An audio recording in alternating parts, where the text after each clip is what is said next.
Good evening साथियों। कैसे हैं आप सभी। स्वागत है आपका हमारी YouTube channel study with Shailendra में। साथियों, हम एसएससी जीडी की सिलेक्टेड क्वेश्चंस की सीरीज जो डिस्कस कर रहे थे इस सीरीज के अंदर ये हमारी चौथी क्लास है। ठीक है, 4 नंबर की क्लास है। तो इसमें हमारे पास कुछ क्वेश्चंस हैं, उनको डिस्कस कर लेते हैं। राइट, आइए देखिए, हमारे पास पहला प्रश्न ये रहा। प्रश्न है कि भारत के राष्ट्रपति को पद से हटाने के लिए संसद द्वारा कौन सा प्रस्ताव पारित किया जाता है। राइट, तो देखिए 4 ऑप्शन है आपके पास। कौन से हैं? कटौती प्रस्ताव, प्रतिबंध प्रस्ताव, अविश्वास प्रस्ताव और महाभियोग प्रस्ताव। ठीक है, देखिए साथियों, अगर आपने पॉलिटी पढ़ी है और पॉलिटी के अंदर आपको जो है वो एक आर्टिकल 61 मिलता है, और आर्टिकल 61 कहता है कि अगर आप प्रेसिडेंट ऑफ इंडिया को, इट मीन्स भारत के राष्ट्रपति को अपने पद से हटाना चाहते हैं तो संसद के अंदर आपको एक प्रस्ताव लाना होगा, और उस प्रस्ताव का नाम होगा महाभियोग। राइट, क्या होगा? महाभियोग। ठीक है, महाभियोग जो है वो राष्ट्रपति पर चलाना होगा। उसके बाद राष्ट्रपति को जो है उसके पद से हटाया जा सकता है। ठीक है, सो option number 4 is the right answer. ठीक है, महाभियोग प्रस्ताव के द्वारा भारत के राष्ट्रपति को उसके पद से हटाया जा सकता है। क्लियर है साथियों?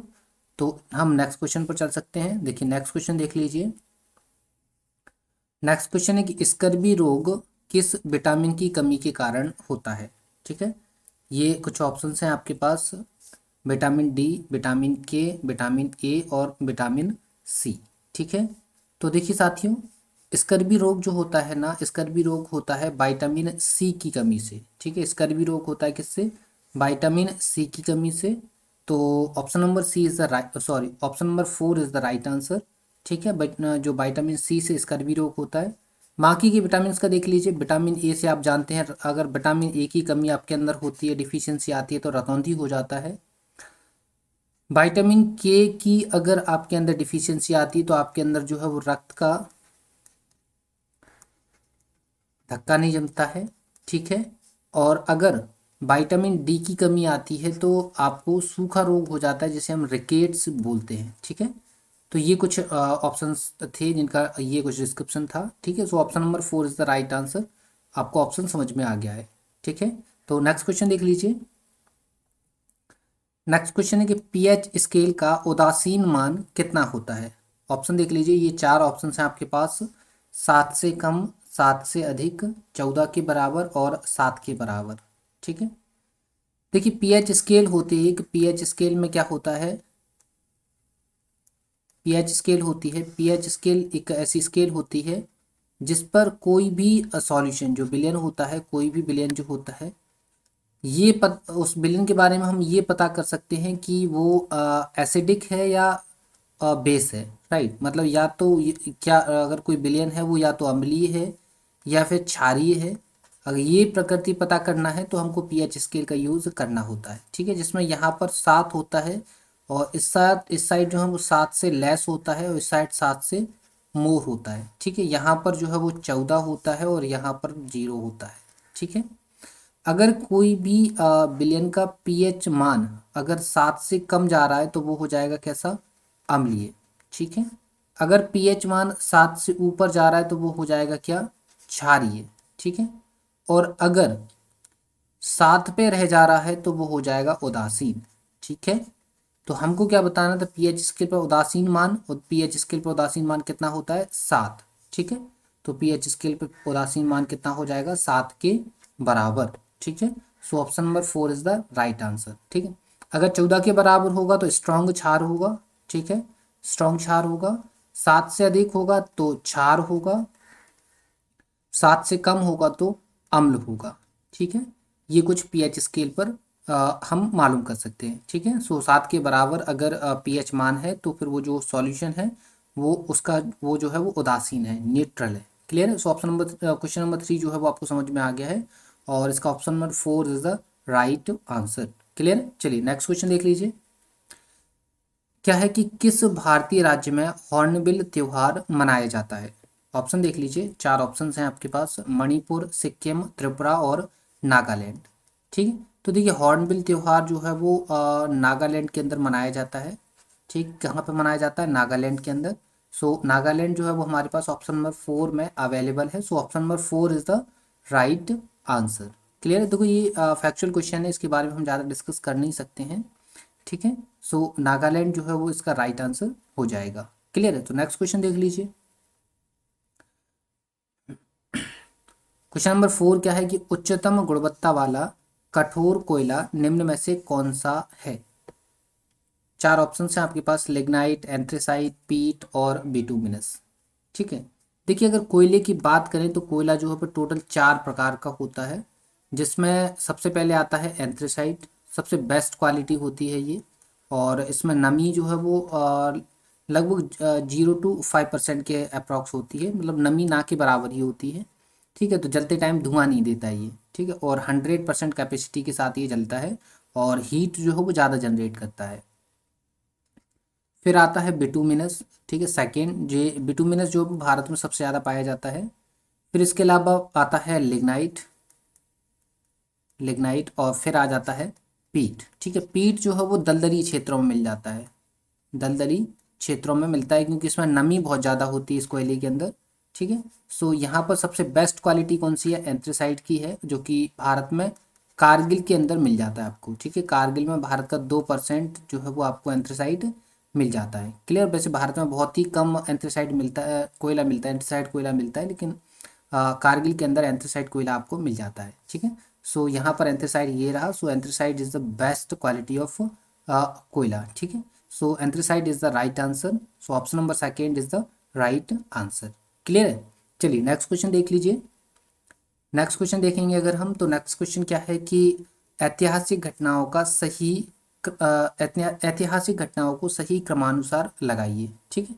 तो ऑप्शन देख लीजिए, चार ऑप्शन हैं आपके पास, और ये इनका क्रम लिखा हुआ है और ये इसके आंसर लिखे हुए हैं। ठीक है। देख लीजिए। ऑप्शन नंबर 1 है नील की खेती के लिए चंपारण सत्याग्रह, असहयोग खिलाफत आंदोलन की शुरुआत। यहाँ रॉलेट सत्याग्रह नहीं है, जिसको काट दीजिए, यहाँ पे रॉलेट एक्ट लिख लीजिए। ठीक है।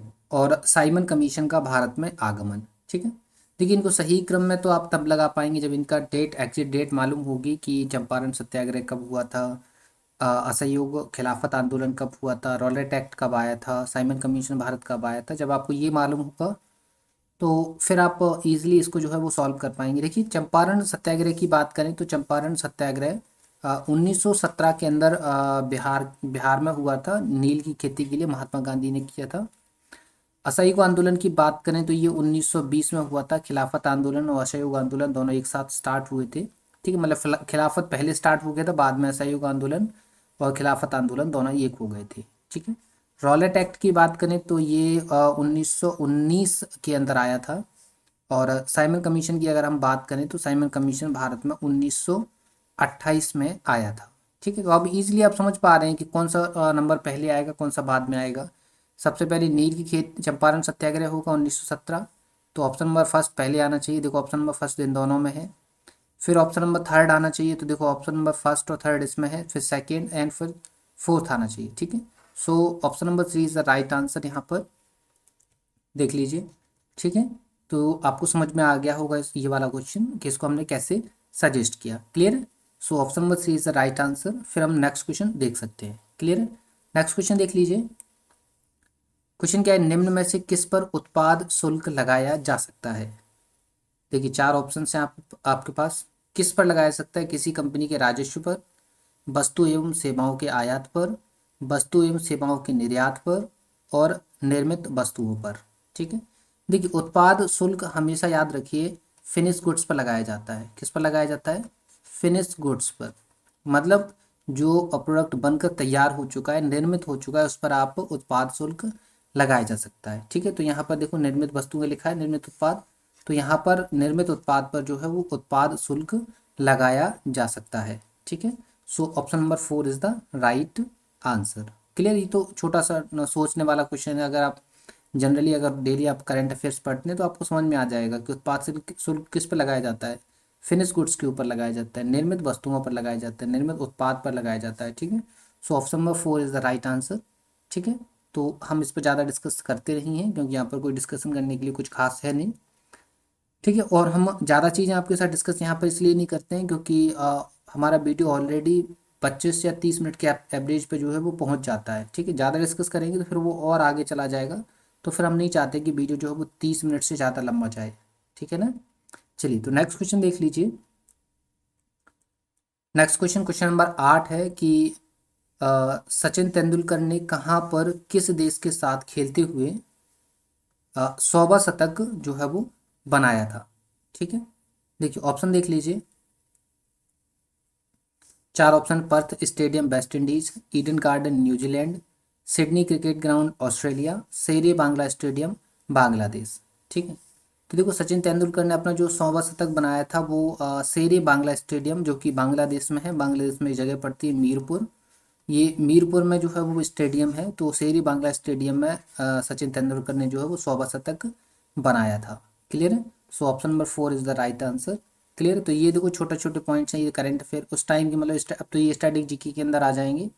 ठीक है, सचिन तेंदुलकर ने 100वां शतक कब बनाया था, या कहाँ बनाया था, कैसे बनाया था, तो ये सारी क्वेश्चन हैं जो स्टैटिक जीके के हैं। ठीक है, तो शेरे बांग्ला स्टेडियम जो कि मीरपुर के अंदर आता है बांग्लादेश के अंदर, यहाँ पर सचिन तेंदुलकर ने जो है वो बांग्लादेश के खिलाफ, ठीक है, बांग्लादेश के खिलाफ यहाँ पर जो है उन्होंने अपना 100वां शतक बनाया था। ठीक है, चलिए तो उम्मीद करते हैं ये क्वेश्चन समझ में आ गया है। नेक्स्ट क्वेश्चन देख सकते हैं। नेक्स्ट क्वेश्चन देख लीजिए। क्या है कि शेरशाह सूरी द्वारा जारी किया गया चांदी का सिक्का क्या कहा जाता था। देख लीजिए, चार ऑप्शन हैं आपके पास: टंका, दिनार, मोहर और रुपया। ठीक है, देखिए टंका की अगर बात करें तो ये इल्तुतमिश ने जारी किया था। इल्तुतमिश ने दो मुद्राएं जारी करी थी, एक टंका जारी किया था, एक जीतल जारी किया था। ठीक है, ये चांदी का यहाँ पे टंका हुआ करता था, और अ, हाँ पीतल का यहाँ पे टंका होता था और चांदी का यहाँ पे जीतल होता था। ठीक है, तो टंका इल्तुतमिश ने दो मुद्राएं जारी की थी, टंका और जीतल। इसके अलावा दिनार की बात करें तो दिनार गुप्त काल के अंदर आई थी। ठीक है, गुप्त काल के अंदर, और ये सोने की मुद्राएं हुआ करती थी। ठीक है, मोहर तो स्टाम्प को बोलते हैं, और शेषा सूरी ने जो है वो भारत में रुपया चलाया था। ठीक है, जो कि चांदी का हुआ करता था। चांदी के जो है वो हालांकि इस टाइम पे गुप्त काल में चांदी के सिक्के को रुपयक कहा जाता था, रुपयक। ठीक है, और शेषा सूरी ने जो चांदी का सिक्का चलाया था उसे रुपया कहा जाता था। क्लियर है। सो option number 4 is the right answer. ठीक है, 4 नंबर के ऑप्शन काफ़ी ज़्यादा सही निकल रहे हैं, है ना। ठीक है, चलिए तो रुपया जो है वो उसका आंसर हो जाता है। नेक्स्ट क्वेश्चन देख लीजिए।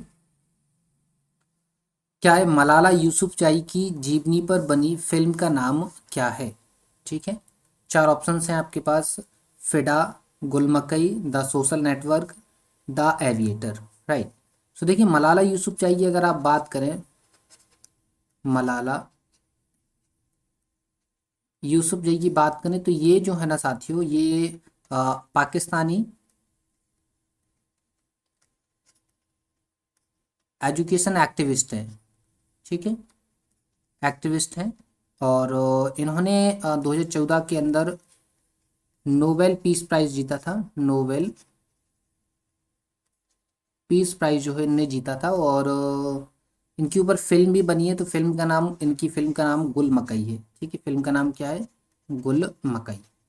ठीक है, ये कुछ इनके पॉइंट्स हैं मलाला यूसुफजई के बारे में। सो option number second is the right answer. ठीक है, तो ये हमारा क्वेश्चन नंबर 10 था, जिसका गुल मकई जो है वो आंसर हो जाता है। क्लियर, तो ये समझ में आ गया होगा। चलिए नेक्स्ट पे, नेक्स्ट देख लीजिए। क्वेश्चन नंबर 11 क्या है कि किस भारतीय राज्य में बांस की टपक सिंचाई व्यवस्था बहुत लंबे समय से प्रयोग की जाती है।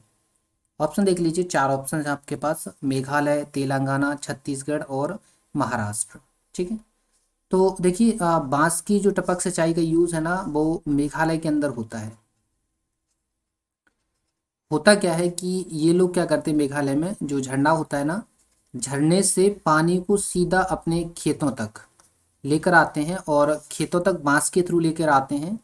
ठीक है, और बांस में छोटे छोटे छिद्र होते हैं, तो ये जो हम पेड़ के अंदर, या आप बोल सकते हैं प्लांट्स या पौधा जो होता है, उसमें बूंद के हिसाब से जो है वो पानी जाता है। तो आप देखेंगे 1 मिनट में लगभग 20 से 80 बूंदें जो है वो चली जाती हैं। ठीक है ना, 20 से 80 बूंदें जो है वो इसके अंदर चली जाती है। ठीक है, तो option number first is the right answer. So Meghalaya जो है वो इस सवाल का आंसर हो जाता है। क्लियर साथियों? So Meghalaya is the right answer. ठीक है, मेघालय के अंदर बांस की टपक सिंचाई व्यवस्था जो है वो प्रयोग की जाती है। ठीक है, नेक्स्ट क्वेश्चन देख लीजिए। क्वेश्चन नंबर 12 क्या है कि भारतीय संविधान के किस अनुच्छेद में शोषण के विरुद्ध मौलिक अधिकार का प्रावधान जो है वो किया गया है। ठीक, क्लियर है? ऑप्शन देख लीजिए। चार ऑप्शन हैं। अनुच्छेद 29 से 30, अनुच्छेद 23 से 24, अनुच्छेद 19 से 22, अनुच्छेद 14 से 18। ठीक है, आपको बताना क्या है कि शोषण के विरुद्ध मौलिक अधिकार किस आर्टिकल के अंदर आते हैं। देखिए, अनुच्छेद 29 और 30 की बात करें तो ये तो है ना संस्कृति व शिक्षा का अधिकार है। इसके अंदर संस्कृति व शिक्षा का अधिकार, ये आर्टिकल 29 एंड 30 में है। और 23 एंड 4 की बात करें तो इसमें शोषण के विरुद्ध अधिकार है। ठीक है, शोषण के विरुद्ध अधिकार। ठीक है, और जिसमें आप आर्टिकल 23 की बात करें तो आर्टिकल 23 में है बलात् श्रम प्रतिषेध, बलात् श्रम प्रतिषेध। और आर्टिकल 24 की बात करें तो इसके अंदर जो है वो 14 वर्ष से कम उम्र के बच्चों से काम कराना प्रतिषेध है। ठीक है, तो ये शोषण के विरुद्ध अधिकार है। 19 से 22 की बात करें तो ये स्वतंत्रता का अधिकार है, स्वतंत्रता का अधिकार है। और अलग अलग टाइप की स्वतंत्रताएं इसमें बताई गई हैं। और ये जो है वो समानता का अधिकार है। ठीक है, तो अब आपको इजीली समझ पा रहे हो कि इसका आंसर क्या हो जाएगा। आपको क्या बताना है, शोषण के विरुद्ध अधिकार। शोषण के विरुद्ध अधिकार कहाँ है? आर्टिकल 23 एंड 4 के अंदर। ठीक है, सो option number second is the right answer. Clear साथियों? समझ में आ गया होगा। तो फिर देखते हैं हम नेक्स्ट क्वेश्चन। नेक्स्ट क्वेश्चन देख लीजिए। पुरंदर की संधि किसके बीच में हुई थी? चार ऑप्शन है आपके पास। तो अफगान और पुर्तगाली, मुगल और मराठा, पूर्वी गंगा और चोल, बंगाल के नवाब और राजपूतों के मध्य। ठीक है, देखिए पुरंदर की संधि जो है वो 11 मई 1665 को हुई थी। ये हुई थी मुगल वर्सेस शिवाजी। ठीक है, शिवाजी इट मीन्स हम बोल सकते हैं मराठा। ठीक है, और इसमें मुगलों की तरफ से जो है वो जयसिंह थे। जयसिंह ने क्या किया था, पुरंदर के किले को जो है वो घेर लिया था। और इसके बाद जो है भी शिवाजी जो है वो मजबूर हो गए थे और फिर ये संधि जो है वो करवाई गई थी। ठीक है, तो ये मुगल और मराठाओं के बीच में संधि हुई थी 11 मई 1665 को। सो मुगल और मराठा जो है इसके राइट आंसर हो जाएंगे। ठीक है, तो option number second is the right answer. Clear साथियों? चलिए, उम्मीद करते हैं ये सारे के सारे क्वेश्चन आपको समझ में आ रहे हैं। क्लियर? अगर कोई भी डाउट होता है तो आप कमेंट सेक्शन में जो है मेंशन करिए, हम उसको जो है वो रिजॉल्व करवाने की कोशिश जरूर करेंगे। क्लियर साथियों? चलिए नेक्स्ट क्वेश्चन देख लीजिए। क्वेश्चन नंबर 14 हमारे सामने है कि भारत में करेंसी नोट किस संस्था द्वारा जारी किए जाते हैं। देखिए ऑप्शंस, चार ऑप्शंस हैं आपके पास। PNB, SBI, RBI, ICICI. ठीक है, तो देखिए किसी भी कंट्री के अंदर, किसी भी कंट्री के अंदर जो है अगर करेंसी जारी की जाती है, क्या करेंसी जारी करी जाती है, तो ये करेंसी जो है वो वहाँ की सेंट्रल बैंक जारी करती है। कौन जारी करती है? Central bank. ठीक है, कौन जारी करेगा? सेंट्रल बैंक जो है वो करेंसी जारी करती है। तो आप जानते हैं भारत की सेंट्रल बैंक कौन सी है? भारत की सेंट्रल बैंक है आरबीआई। इसको इस्टेब्लिश किया गया था कब?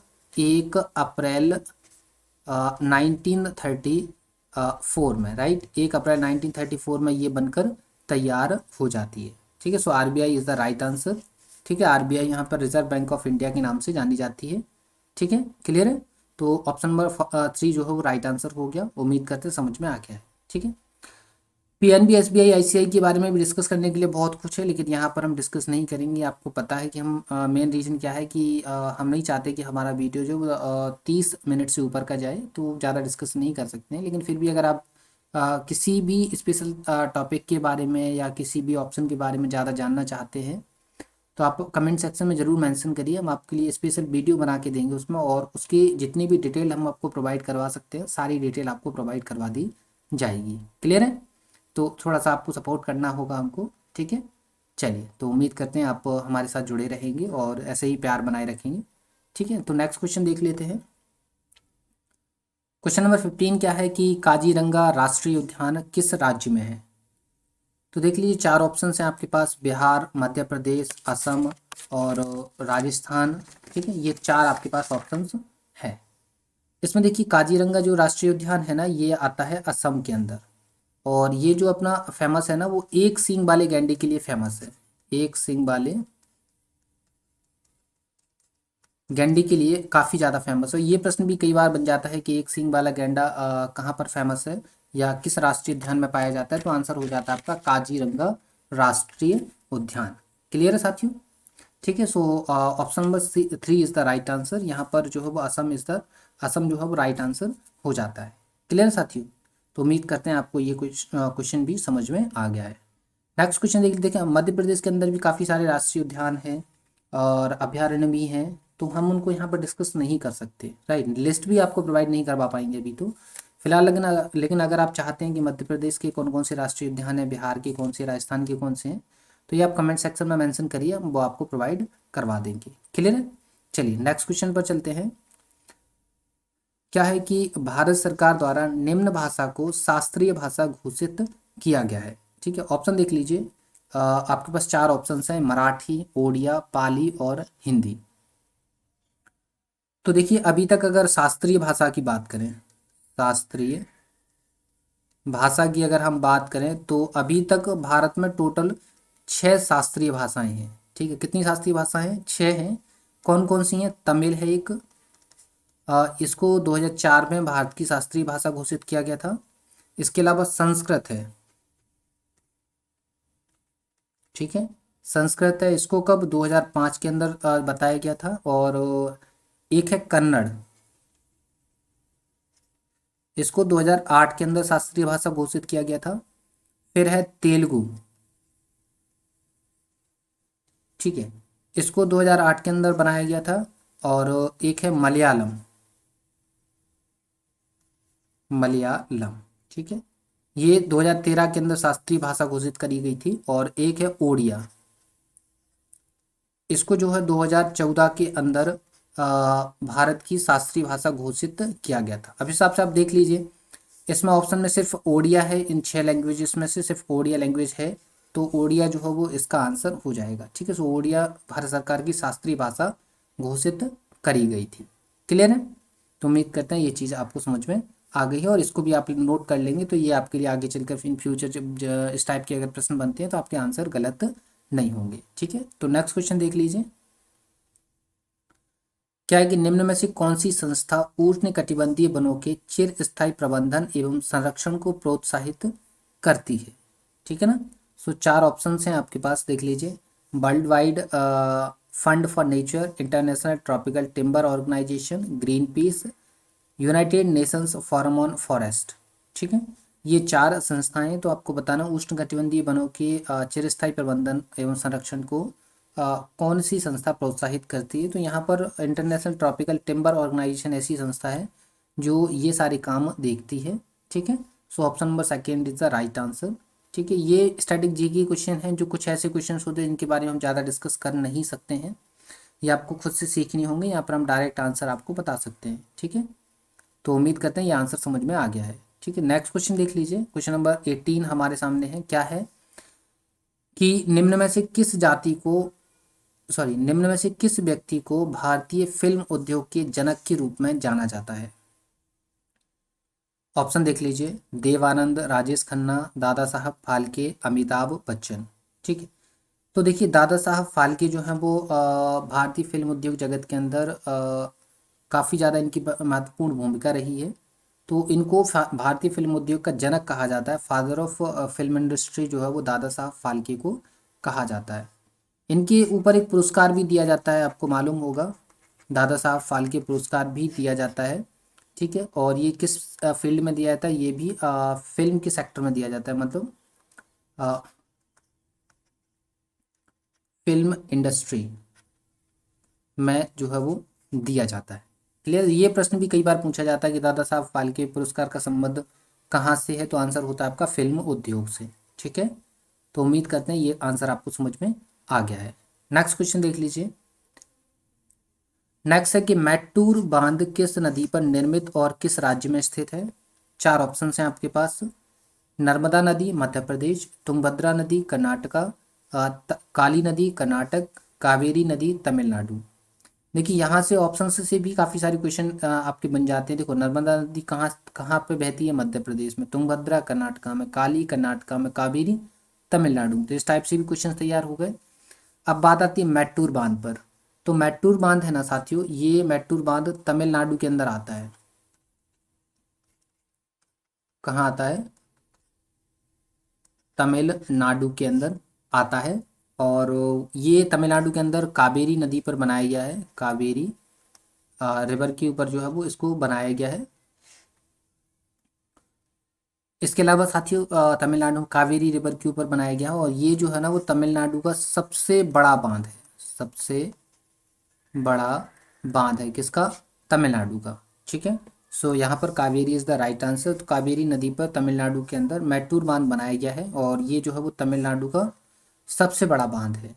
क्लियर। और इसको अगर बात करें इसके निर्माण की, तो 1934 में, कहाँ कब, 1934 के अंदर इसको जो है वो बनवाया गया था। ठीक है।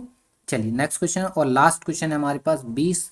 और इसके बाद आपको मालूम चल चुका होगा कि आपने 20 क्वेश्चंस में से कितने क्वेश्चंस को राइट किया है। ठीक है। जितने क्वेश्चंस आपने राइट किए हैं कमेंट सेक्शन में जरूर मेंशन करिएगा। नेक्स्ट है कि 1985 में किए गए भारतीय संविधान के 52वें संशोधन में क्या सुधार किया गया था। चलिए चार ऑप्शन हैं आपके पास। कर में वृद्धि के संबंध में संघ एवं राज्य सूची में संशोधन किया गया था, या फिर भारतीय गणराज्य में सिक्किम को एक राज्य के रूप में शामिल किया गया था, या फिर दल बदल विरोधी कानून को शामिल किया गया था, या समाजवादी धर्मनिरपेक्ष शब्द संविधान की प्रस्तावना में जोड़ा गया था। ये आपको बताना है। ठीक।